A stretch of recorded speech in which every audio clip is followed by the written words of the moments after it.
the appointment that we found out the girls were mono-amniotic twins, it was July 3rd. They have their own umbilical cord, but there's no membrane separating them, so the risk is that the umbilical cords can get entangled, cutting off circulation. Ultrasounds were definitely reassuring to go in and weekly be able to check on the girls. At our 20-week ultrasound, that is when we discovered that one of the girls had a PDA.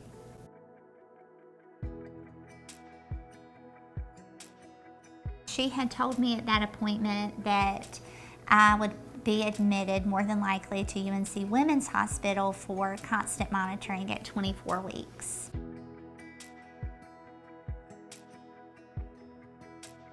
We were not expecting the news we were about to get. No. We went that morning and my doctor looked at me and she said, "What are you doing here?" And she stormed into the room. She stormed in. Yeah, I remember her storming in and saying, "What are y'all doing here?"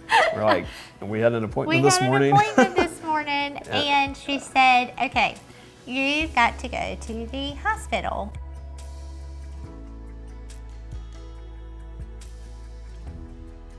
I know each monitoring session is happening 3 times a day, so at any point something could happen, but I really got restless in the afternoon on Monday.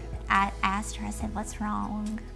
What's wrong?" Because I knew there wasn't something right.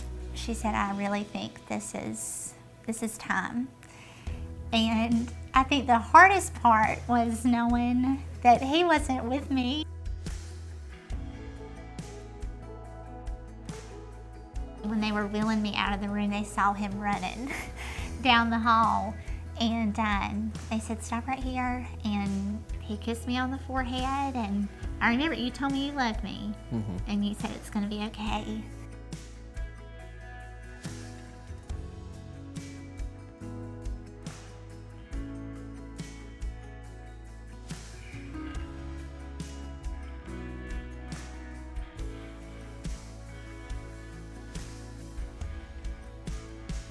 I remember asking her, I said, "Are they okay?" Because I didn't know. The last thing I had heard was, "We can't find baby B's heart rate," which was Leah. And so I didn't know when I woke up what had happened. And she said, "They're here and they're okay." It was very surreal, and it was very, I had mixed feelings of my babies are here and they are healthy and they are whole. But at the same time, the fear and the anxiety of, we have a long road ahead of us. Seeing all of the wires and machines and hearing the sounds, and 7 years later, it's a sound I will never forget. Knowing that we were going to have a long journey ahead of us, our nurses,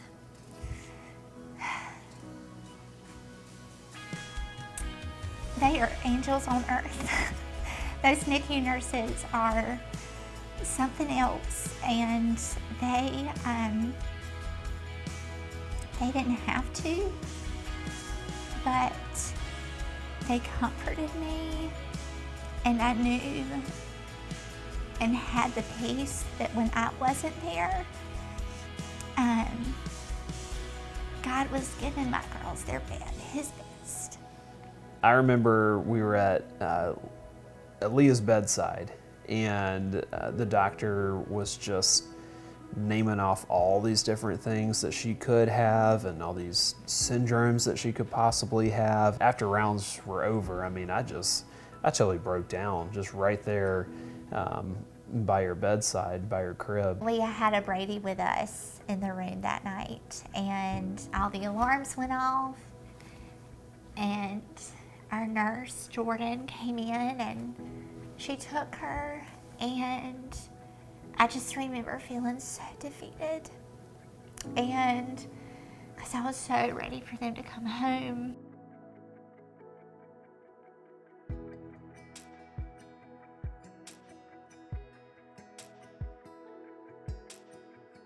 They have both had heart surgery, but their scars look completely different. And so I think that's a testament, because they are very different and they are their own individual selves, and they each have their own unique story to now tell. The girls never really had to do physical therapy. They did a little bit, just being a part of the special infant care clinic. We hop on the bikes when the weather's nice and we go all over the place. I mean, every time we're out having fun with them and playing with them. They are full of life, full of energy, and they are definitely their own person. They love helping Daddy at the store. They love helping me in the kitchen, and they love family.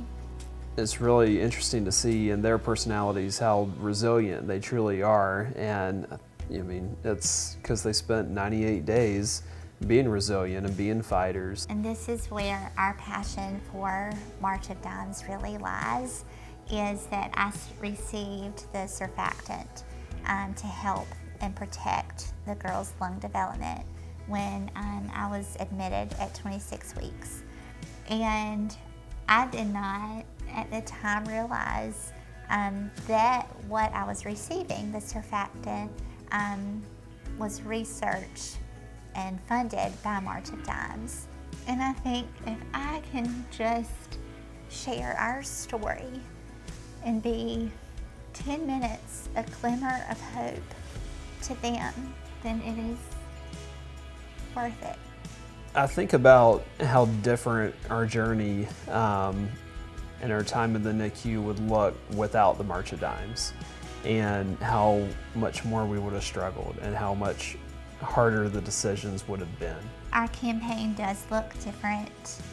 Our event, everything about this year in 2020 looks different.